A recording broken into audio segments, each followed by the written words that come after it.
Good evening everyone. आज हम बात कर रहे हैं अवधी भाषा की। पूर्वी हिंदी और पश्चिमी हिंदी के अंतर्गत आने वाली उपभाषाओं में अवधी भाषा का अपना एक महत्वपूर्ण स्थान है।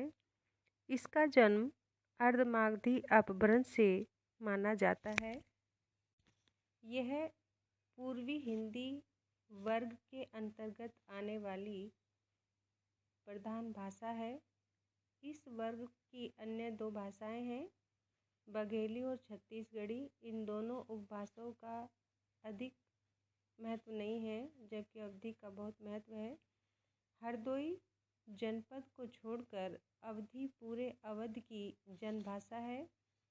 अवधी क्षेत्र के अंतर्गत आने वाले जिले हैं लखनऊ, उन्नाव, रायबरेली, सीतापुर, खीरी, फैजाबाद, गोंडा, बहराइच, सुल्तानपुर, प्रतापगढ़ और बाराबंकी। इन जिलों के अलावा यह दक्षिण में गंगा पार, इलाहाबाद, फतेहपुर व कानपुर, मिर्ज़ापुर तथा जौनपुर के कुछ भाग में भी बोली जाती है। यहाँ तक कि इसका आंशिक प्रवेश बिहार में भी हुआ है। वहाँ के जो मुसलमान हैं इस भाषा का प्रयोग करते हैं। अवधी का नामकरण अयोध्या के आधार पर किया गया है। इसे दूसरे नामों से भी पुकारा जाता है, जैसे पूर्वी और कोसली, लेकिन ये दोनों ही नाम स्वीकार नहीं किए गए।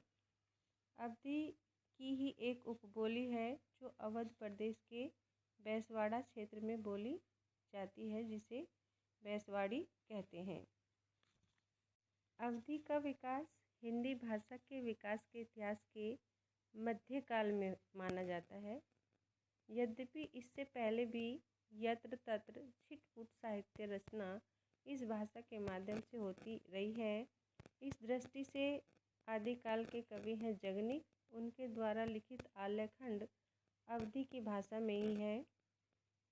इस उपभाषा को व्यापक साहित्यिक रूप 16वीं शताब्दी में प्राप्त हुआ। मुल्ला दाऊद, मलिक मोहम्मद जायसी, शेख कुतुबुन मंजन, उस्मान, नूर मोहम्मद आदि कवि इस बोली के प्रमुख कवि हैं। गोस्वामी तुलसीदास की प्रसिद्ध कृति श्री रामचरितमानस भी इसी भाषा में लिखी गई है। रहीम द्वारा रचित बरवे नायिका भेद भी इसी भाषा का ग्रंथ है। आधुनिक काल के कवियों में भी इस भाषा का प्रचलन है, जैसे माधवानंद, पंडित द्वारिका प्रसाद मिश्र, रमई काका, बलभद्र प्रसाद दीक्षित, दयाशंकर देहाती इस बोली में अपने रचना करते रहे। अवधी भाषा को साहित्यिक क्षेत्र में वह स्थायी व्यापकता प्राप्त नहीं हो सकी जो ब्रजभाषा को प्राप्त हुई है। इसका कारण है कि तुलसी के बाद ऐसा कोई सशक्त कवि नहीं हुआ जो उनकी समृद्ध और प्रौढ़ परंपरा को आगे बढ़ाता। अवधी ब्रजभाषा की तुलना में भले ही पीछे रह गई हो, पर लोकभाषा के रूप में अवधी को जो व्यापकता प्राप्त हुई है वह ब्रजभाषा को प्राप्त नहीं हुई। अब बात करते हैं अवधी की सामान्य विशेषताओं की। अवधी भाषा में दंत श, मूर्धन्य श, तालव्य श व्यंजनों में से केवल दंत श का ही शुद्ध रूप मिलता है। जैसे वर्षा, वर्षा को ये वर्षा कहते हैं। इसी तरह जैसे शुक्ल, शुक्ल को ये शुकुल कहते हैं।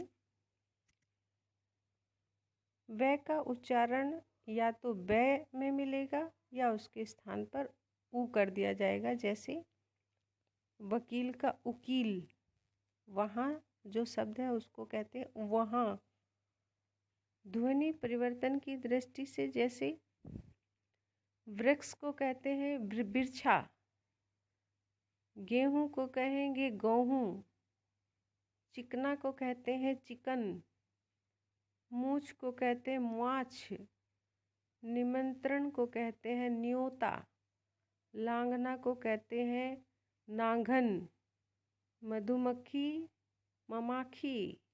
उजाला उजर। पक्षी पाखी। फलाहार फरहर।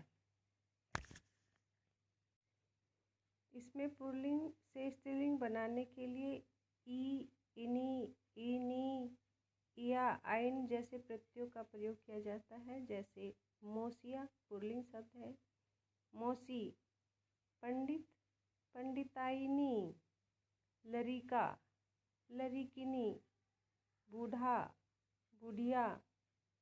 लाला ललाइन। ऐसे ही उत्तम पुरुष, मध्यम पुरुष और अन्य पुरुष। जैसे उत्तम पुरुष में जो एक वचन होता है उसमें मई, मोर, मो का प्रयोग होता है। एक वचन को बहुवचन में हम, हमार और हमरे। मध्यम पुरुष एक वचन में तुई, तो, तोर। बहुवचन में कहते हैं तुग, तोहार।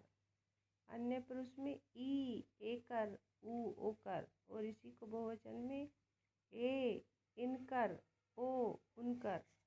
ऐसे वर्णों का, शब्दों का वर्तमान काल में एक वचन में जैसे चलत हूँ, बहुवचन में कहेंगे चलित हन।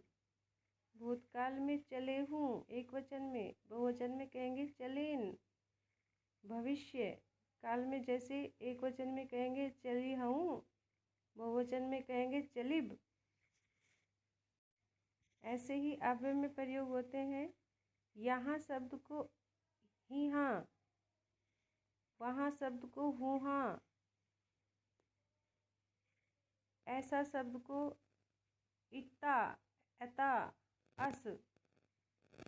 इधर उधर किधर शब्द को कहेंगे ऐसी, वैसी, कैसी। नज़दीक शब्द को कहेंगे नगीचे। अन्यत्र को कहेंगे अन्यते, अन्यते। तनिक शब्द को कहेंगे तना। ऐसे अवधी भाषा का प्रयोग होता है। एक उदाहरण देखिए। याक गाँव मा कालू नावम केर याक नौवा रहे। वो अपने को बहुत हा सियान समझत रहा और जब हिन देखो तब हिन अपनी चतुराई के डींगू हाँकत रहा करे। धन्यवाद।